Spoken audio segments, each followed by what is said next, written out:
President Donald Trump has selected Lee Zeldin, a former congressman and senator from New York, as the EPA administrator.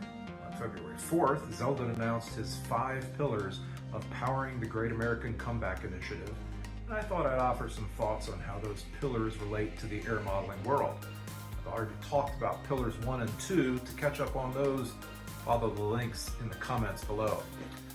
Before I get going with this one, and in case you haven't seen the previous videos, let me give a little bit of a disclaimer here. While some may think that this topic is in the political world, in no way are my thoughts here meant to be political. In the context of what I'm talking about here, whether or not I agree with what's happening now doesn't matter, and whether or not you agree with what's happening now doesn't matter.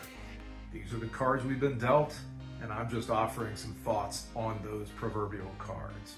So, Zeldin's 3rd pillar is permitting reform, cooperative federalism, and cross-agency partnership. Now, I've found that the permitting process can vary tremendously from state to state. There are some places where the regulators work hand in hand with industry to help facilitate economic growth while also protecting the environment, which is the way I think it should be.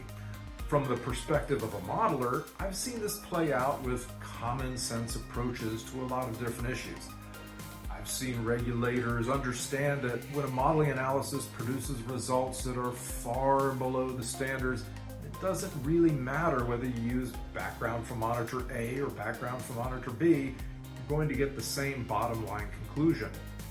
On the other hand, I've worked in some states where the regulators seem to have a hard time seeing the big picture. They get bogged down in what I think are trivial and meaningless details, trying to cross every T and dot every I, when none of those details will move the needle in terms of bottom line conclusion of whether or not we meet the standard.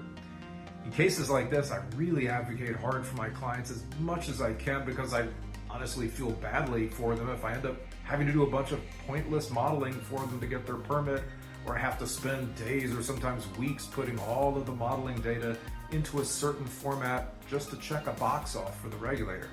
Now, don't get me wrong, as a consultant, I clearly like billable work, but there does come a point where enough is enough. So when it comes to cooperative federalism and cross-agency partnership, this is an area that I think we can improve on. Now, I've said many times before that I think the system of environmental protection that we have here in the United States is fantastic. We have to have opposing views. To be kind of silly, if there were no environmental regulations, industry would run amok and we'd all be choking on polluted air. On the other hand, if extreme environmentalists were the only ones calling the shots, we'd all be riding bicycles and cooking our food over wood fires. Now, like I said, those are kind of silly and extreme examples, but you get my point. I think it's very important for both perspectives to have a seat at the table here. And while we do have that system in place, I have seen on more than one occasion where cooperative federalism and that cross-agency partnership simply doesn't exist. In fact, it's the opposite. I'd call it cooperative and cross-agency antagonism sometimes.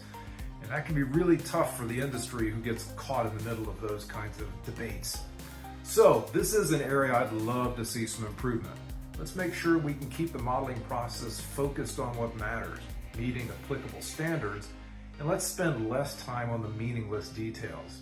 In addition, I'd like to make sure that the environmental regulators at the state and federal levels are all trying to do the same thing and not coming at it with different agendas.